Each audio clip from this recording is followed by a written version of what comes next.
I'm Daniel Lucas, and welcome to Book 101 Review. Book 101 is all about the books that I read for the last 40 years, and today I have my special guest. He's the author of several books, no other than Mr. Richard Ayre.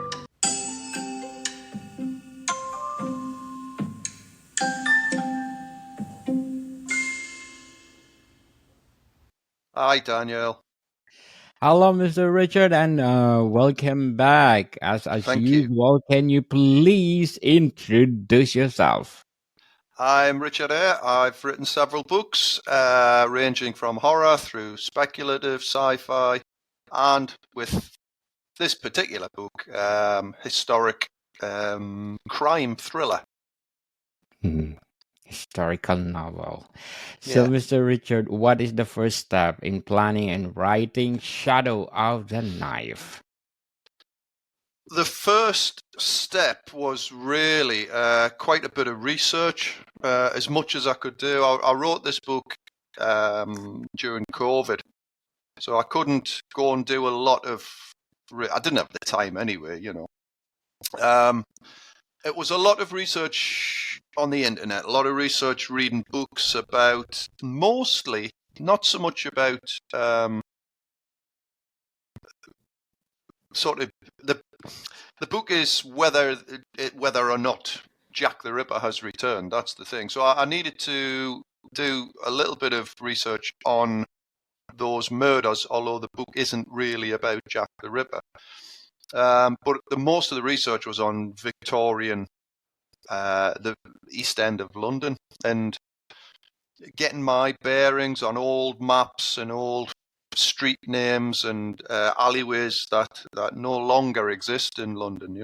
London is completely changed since 1890, when the book is set in 1890.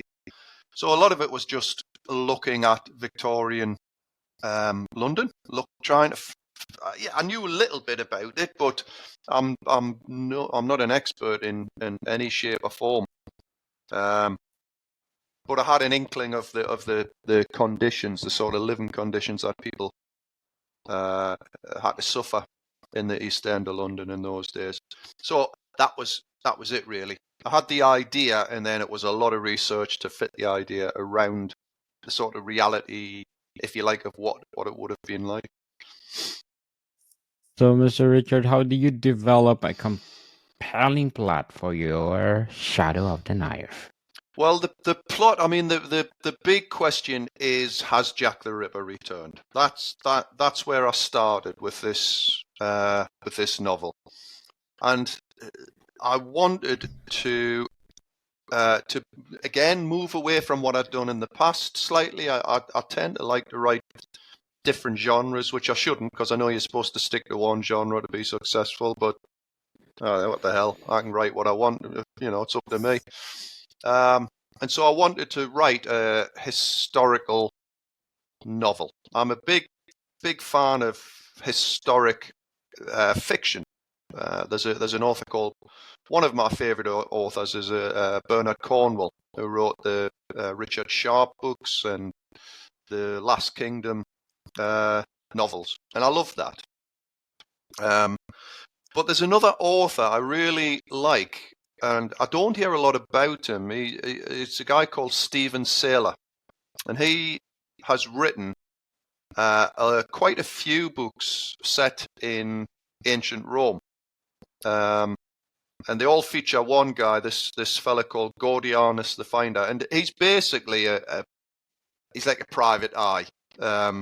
He solves murders, he solves mysteries, but it's all set within the very real world of Rome, on the cusp between the going from the Senate rule, the Republic, into the Empire.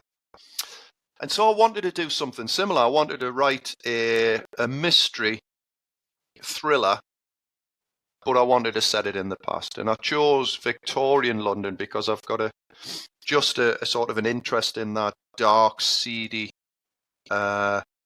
life in, that industrial period in And I set it in London because obviously I wanted to have that central question, that central theme of whether Jack the Ripper has returned or not. So, what are some strategies in creating memorable and relatable characters in Shadow of the Knife? I think the one thing that I've just before I came on with you, I was looking at on Amazon. People have said the characterization is they like the characterization, and I'm pleased about that because I think that's something I do try to develop. I want real-ish. I want rounded characters that people can relate to. Creating realistic characters from 130, getting on for 140 years ago is very, very difficult. This is writing historical fiction. People, their morals were different, their attitudes were different. So it's I think if I created characters who were fully of their time, they might be quite sort of reprehensible to modern standards. So I try to make them as realistic as possible, but at the same time, you have to sort of keep them in a modern setting, if you like. But I decided the one thing I tried to do in this is I sort of went down the slightly. I went down the Charles Dickens routes of having names that sort of matched the characters of the people. So, for example, one of the main characters is an inspector, a policeman called Handy, and he's called Handy because he's very handy at what he does. He's good at it. The nickname of one of the other characters is his real name is Billy Cunningham, but he gets nicknamed Curmudgeon because he's properly miserable and he's always complaining about things. So there's that there. There's the characters have a interaction. The two main characters are Handy, Jonas Handy, and a surgeon called Carter Jarman, who is an orthopedic surgeon, but he's also a sort of a known local expert on criminality and things like that. And so Handy goes to him when this body turns up on the anniversary of the first murder of the canonical 5 Jack the Ripper victims 2 years later to the day.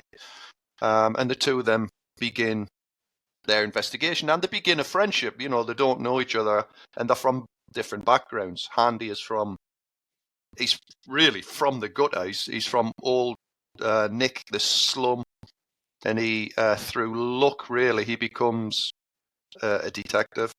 Whereas Carter is a middle-class person, but who has seen the downside of life because because of his father's gambling problems. So you've got these two different characters who work well together, and there are various other characters who work with them as well. Very well said, Mr. Richard. So, how do you choose the right point of view of the narrative of Shadow of the Knife? Yeah, it is. It's strange. We've talked before of A Life Eternal, and I really I enjoyed in that book writing that from a first person point of view, as if Deacon was telling his own story. But with this one, there is so much going on. I sort of fell back on my old learned response from reading James Herbert of having the main story, but then having little vignettes. Certainly with the because there are some pretty gruesome murders, as you would expect if people are thinking it may be Jack the Ripper. It's quite a dark book in that respect. Although I try not to go too far into the description. I think you have to sometimes to, if you actually look at the old photographs of the victims of Jack the Ripper, you can see how brutal and awful those murders were, especially with Mary Kelly, the last one. Absolutely, the work of an absolute madman. But and that's what I wanted to put across because basically, the they are victims of this psychopath. And it's also to do with, I was trying to make it a little bit about a little talking about trying to bring about just how horrific life must have been in the East End of London, and the chances, the very few chances that women have. I've tried to make the victims, I've tried to be as sympathetic as I possibly could, because these women are thrust into this life, and there's they had very, very little chance of being able to change the circumstances that they found themselves in, and unfortunately some of them did end up as murder victims and victims in life, really. So yeah, I mean, I just wanted to write something as realistic as I possibly could, and I tried my best to do that. Definitely. So, what techniques did you use to build tension and suspense in Shadow of the Knife? I think the little vignettes do that, but there is a creeping tension there throughout the book. There is a vignette of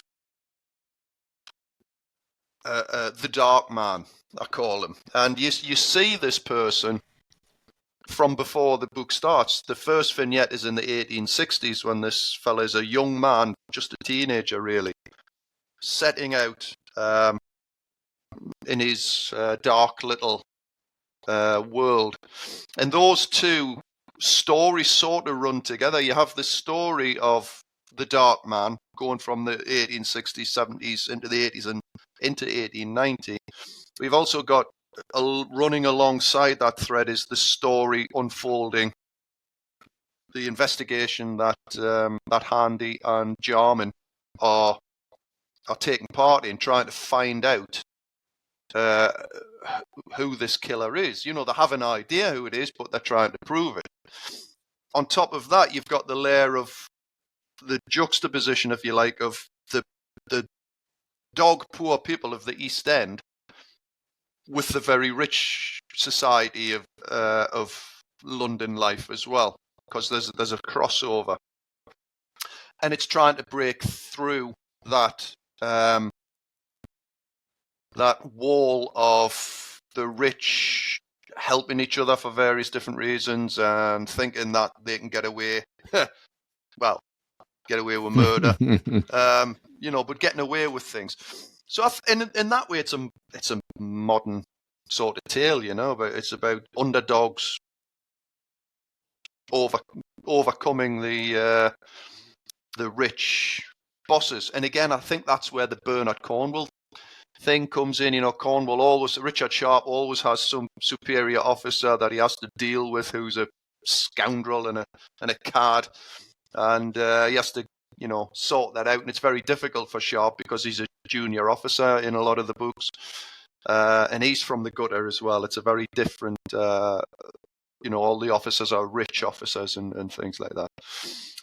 So yeah, there's the creating the tension. I hope I have created the tension, but it is building up these threads that hurtle towards. We were talking last week about the Point of Contact, and I said I was very proud of the conclusion of Point of Contact, and this one's the same. There's a big, Victorian ending to it, but there's a big sort of violent, explosive conclusion, and both of these stories sort of meet at the end at this conclusion. Interesting, Mr. Richard. But before we go on, we want to shout out our listeners in the United Arab Emirates. Thank you, or marhaba, shukran jazilan, United Arab Emirates, because in Dubai we got 55% audience share, Abu Dhabi at 41, Ajman at 2, and Sharjah at 1%. Again, shukran jazilan, United Arab Emirates, for supporting this podcast, because this podcast is created to empower writers, authors all over the world, like Mr. Richard Ayre. So, Mr. Richard, how do you effectively outline Shadows of the Night before you start writing?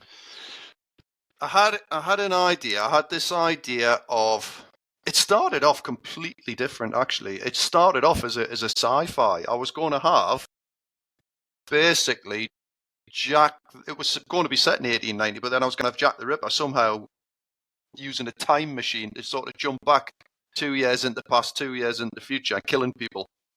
And then it was almost going to be like an attempt at a steampunk type of story. But then by this point of contact was going through with Furniture, and they'd said to us, look, you should be writing a like a thriller, a proper thriller. And I kept saying, I'm not interested in these cop books. You know, they all seem to be a bit derogative to me. They all just seem to be a bit the same.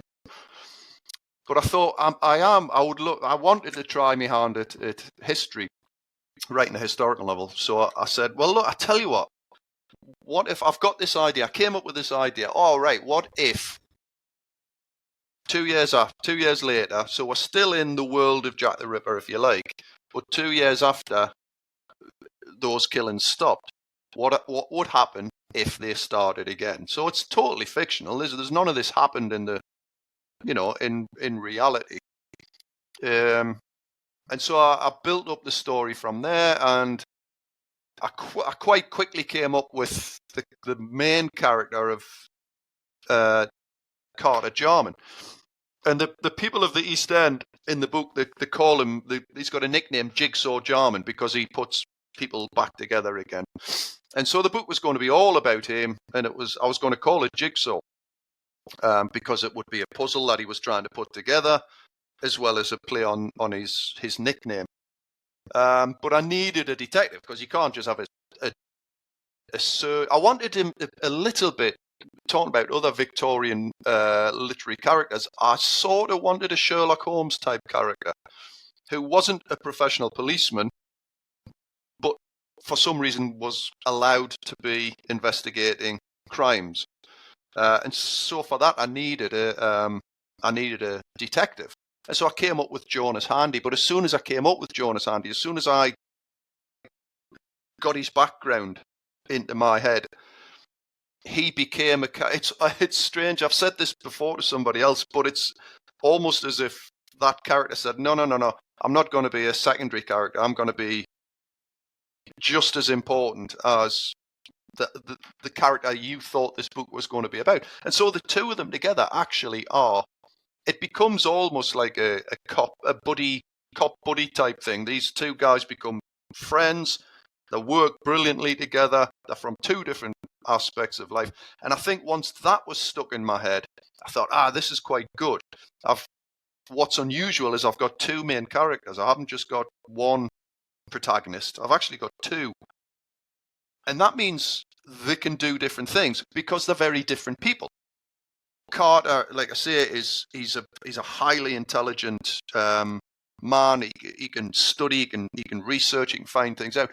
Although he can hold his own in a fight as well. He was a surgeon in the army. And then I've got Handy, who is a proper brawler, and he doesn't take any nonsense from anybody. And I just like going back to what we were talking about with the characterization, that seemed to just gel. And so the story itself, which I knew basically what I wanted it to be,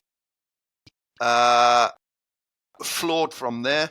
And then with the editing back and forward with the publishers, it was a bit overly complicated when I'd done it. There was too many threads running off in all sorts of different directions. And so, again, and I've got to thank Simon. God, I've forgotten his name. How awful is that? Pete. Pete. I'm sorry if you watch this. Pete and Simon at Burning Chair. They we managed to sort of cut it down to something a little bit less frantic, but better. Tighter. Yes, indeed. So, how do the underwriters black and stay motivated throughout the writing process of Shadow of the Knife? Writer's block. Again, this one, just like Shadow of the Knife, it went really fast. Once I had the thread of the idea of what I wanted to do, there was a bit of, it wasn't writer's block so much, but there was a lot of, because it was quite overly complicated when I was writing it, I was going down lots of different rabbit holes and thinking, well, how are they going to get out of this? How are they going to do this? When really what I should have done was step back and said, well, actually, you don't need that because that's too complicated. Let's just simplify the whole thing. Once the editing was done, it became much faster. But again, like I say, I wrote the original version, the first sort of script of it, about 3.5, 4 months, something like that. So I was probably going for it. And obviously then it got better over possibly another 6 months by the time all the editing was done and we got the cover and things like that. But yeah, it actually, it just like Shadow of the Knife, it's sort of, yeah, we can write this quite quick, once I got started with it. Definitely. So, how do you ensure Shadow of the Knife has a satisfying and impactful ending? Well, again, because I'm aware that I have been criticised for the ending of Minstrel's Bargain, which we've talked about, was my very first book, and rightly so. I suppose the ending is a bit. It could have been maybe tackled a little bit better. So I do try and think, is the ending as satisfying as it can be? And for this one, it wraps everything up. But what I also wanted to do was leave it open-ended, because I would, at some point, and I have written about a third of a sequel to Shadow of the Knife, set about 9 months later.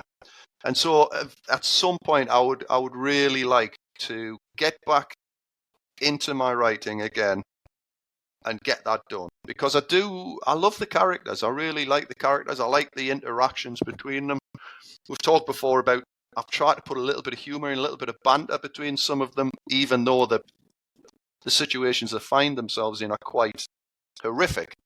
Because I just, it's real life. People make jokes and stuff, and the characters themselves. Handy is quite short-tempered, and he's a bit, and Curmudgeon's very miserable, and everybody tells him to shut up, and and then you've got Jarman at the back trying to think about what's going on, and so the characters are building up in the book, and the ending, I think, is I like the ending because there's a bit I've put in. I haven't named anybody, but Handy discovers who Jack the Ripper was, but they can't do anything about it. But I quite like that, and I don't name them. And so a friend of mine who read the book, he says, you can't leave it. You can't just write that and not say who it was, But I thought, yeah, I can do what I want. It's my book. For sure. And so, yeah, I left it open. And as I've said, I've already written a fair bit of a sequel. So I'm hoping one day I'll get that sequel. Yes, looking forward. Looking forward for the sequel of Shadow of the Knife, Mr. Richard. So, what are some common mistakes when you are writing Shadow of the Knife? Oh, I think there's mistakes. This is the first book, because it was my first historical novel. I wrote a little historical note at the end. And there are some things that I know to be untrue. For example, there's a scene, or there's a fair few scenes, at a match factory where matches were made. Now, in the book, there's a big steam engine powering everything. But I was more than aware that wasn't the reality of match factories. Match factories, there would just be a load of women, piecework, just putting things together by hand. There wouldn't have been a big steam engine powering anything.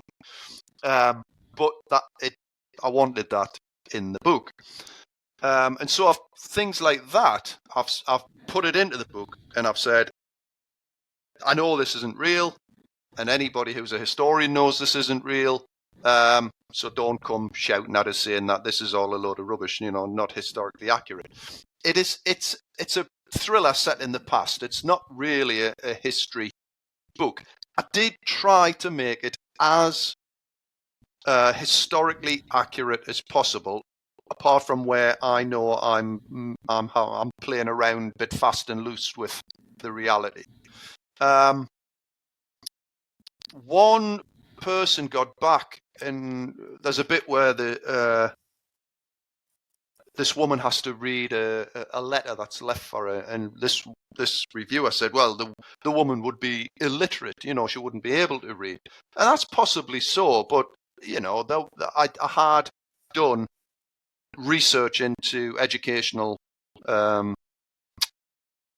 sort of parliamentary acts and things like that. So there was a chance she could read. She wouldn't be a brilliant reader, being brought up on the East End of London, but... And I've also made sure that I've said it's not a book about Jack the Ripper, and it isn't, because I'm actually in a Facebook group, a Jack the Ripper group. God, and these people, they know there are so many people who are obsessed with this killer. I don't know what it is about Jack the Ripper, but there are literally, he's obviously the most well-known serial killer in history, I would argue. And so people know loads, and I've said, look, if I've made any mistakes, that's my fault. I don't pretend to be an expert on Jack the Ripper. It's why I didn't want to write about Jack the Ripper as such. I wanted that Jack the Ripper world of the dark sort of Victorian alleyways, but I wanted as much as possible. Obviously, the Ripper is mentioned because when Handy is called to this first death, he's thinking, "Oh my God, is he back? Has he turned up again? Are we going to have another spate of murderers?" But working with Jarman, they sort of start to think, is it the same person or is it somebody different? And there are things in there as well that I've put in, and I put that in the historic note, because Jarman talks about a copycat killer, and that phrase hadn't really been used in Victorian London. I think it might have been an American